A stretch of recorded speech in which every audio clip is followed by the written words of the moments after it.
So in addition to a lot of collectibles, I also have a lot of DVDs. I'm going to start on the Batman, seeing that takes up a large part of my collection. The first one, just called The Batman from 1943, is very much a serial of its time. It is highly racist in its portrayal of the Japanese, and they don't hide it either. Look, it's not the greatest movie of all. I've heard that there are some copies out there that are edited to remove all racist elements, so I can't think of what that would be like. The copy that I have, I had to actually buy from the internet many years ago, and it's a pirated copy, obviously, so I've made up the box myself to just house it in. But, it's worth a look for historical value. The second one is Batman and Robin from 1949. It's an interesting one in that when I was around about 5 years old, the Batman series was on in Australia, and I was at home, and Mum was cleaning, and she said, "Batman will be on soon." I said, "Okay, cool." And she's cleaning, and she turns the TV on, and black and white TV, so it took forever to warm up. And then when it started, it wasn't the Batman that I knew. It was this Batman and Robin, where they fight the Wizard. Again, it's nothing special. It's just a historical piece. And again, for many years, it was impossible to get in Australia legally. So again, I got it with the same place that I got Batman 43. And then they did a release when the Christopher Nolan series came out. And the cover was made to resemble the covers from the Christopher Nolan trilogy. It's a good copy. But still, 43 doesn't seem to be available here. Okay.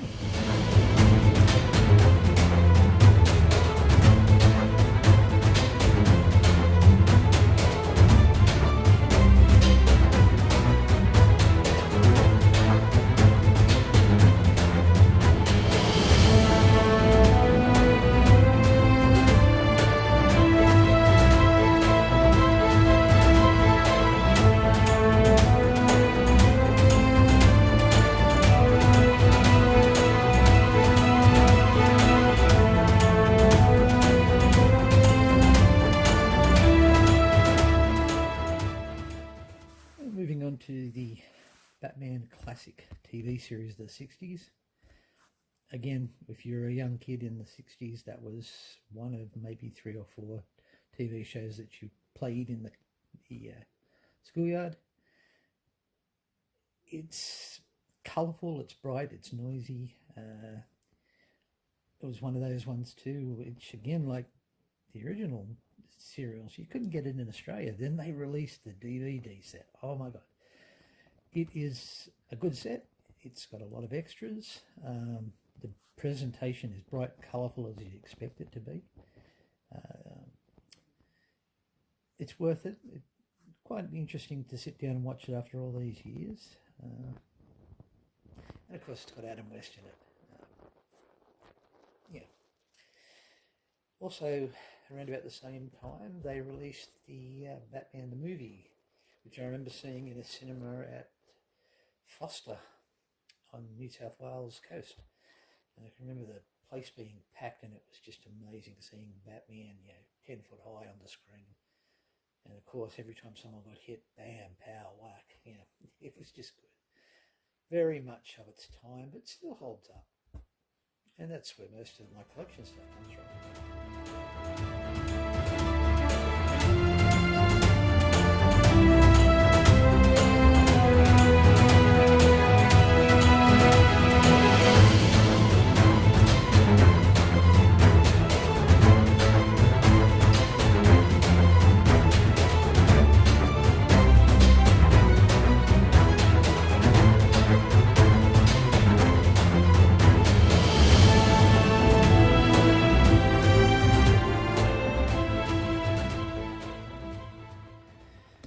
Legacy Collection is a box set from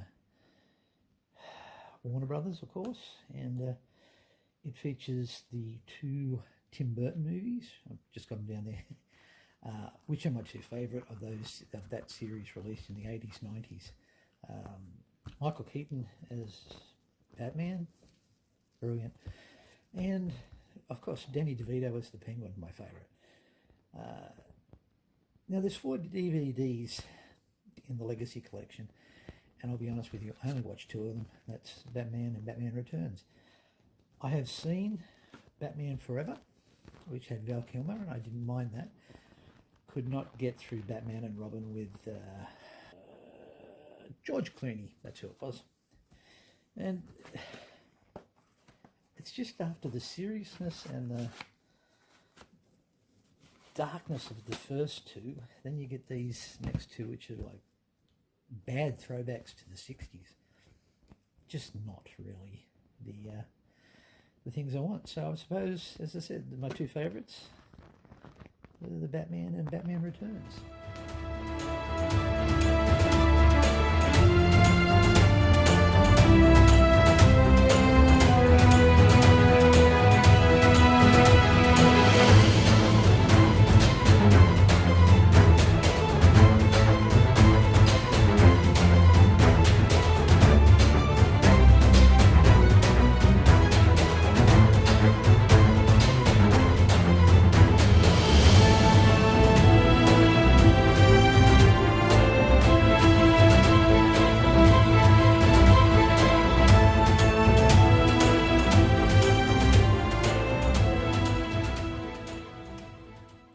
Touched on the cartoon series, as there were many of them, but I do have a few of the DC animated features. My favourite being Gotham by Gaslight, which is an adaptation of the Elseworlds graphic novel. There is a Batman TV series in my collection, which is well done too. It's very well done, not like the ones I grew up with, which had their own value.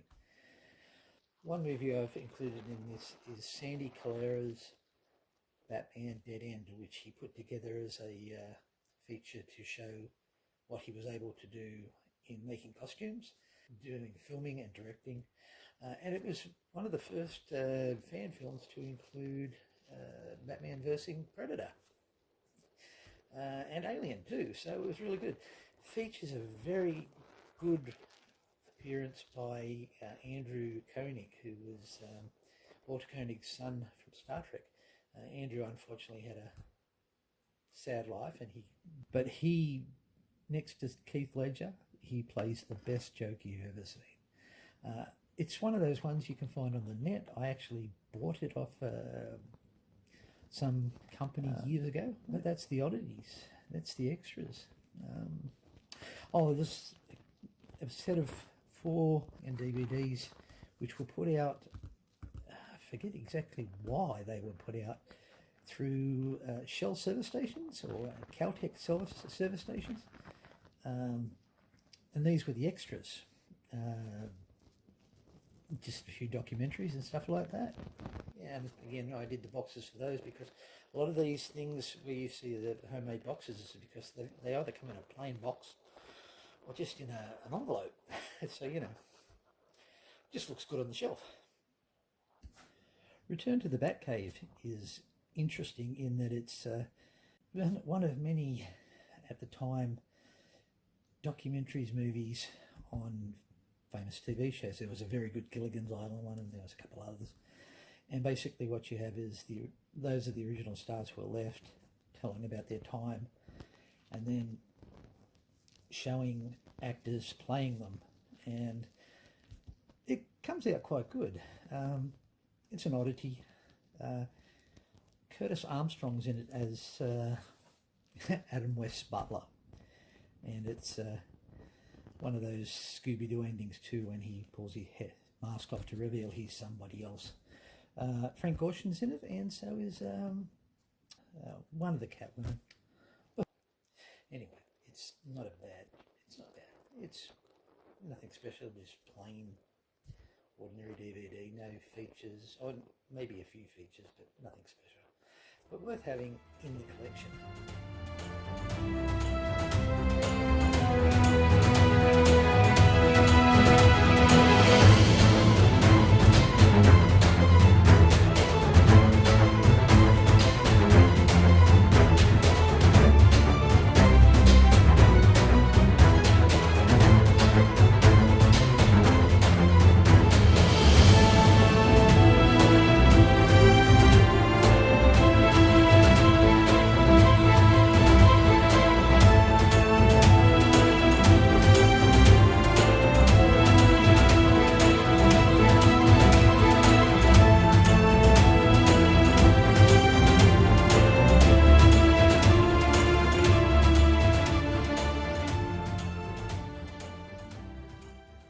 The Nolan trilogy. A bit on the fence about all of them. I enjoyed the first, which is Batman Begins. Loved The Dark Knight, which featured Heath Ledger as the Joker. Brilliantly done. Pity that he ended up the way he did. Then the last one, The Dark Knight Rises, just... they fooled around with too many things and left it too ambiguous about what happens to Batman in the end. Now, the thing is that Batman Begins is a brilliant set. It has a comic of the movie. It has extras, incredible amount of extras. It had 5 postcards, and it's great. Then they come along with the Dark Knight, and all it is a bad plastic supposed Batman mask. So I didn't even bother looking for the collector's edition of The Dark Knight Rises. Just didn't seem to have their point. Okay, so that's the DVD side. Now I do have a lot of other DVDs in collections, and I'll get to those when I can. Bye for now.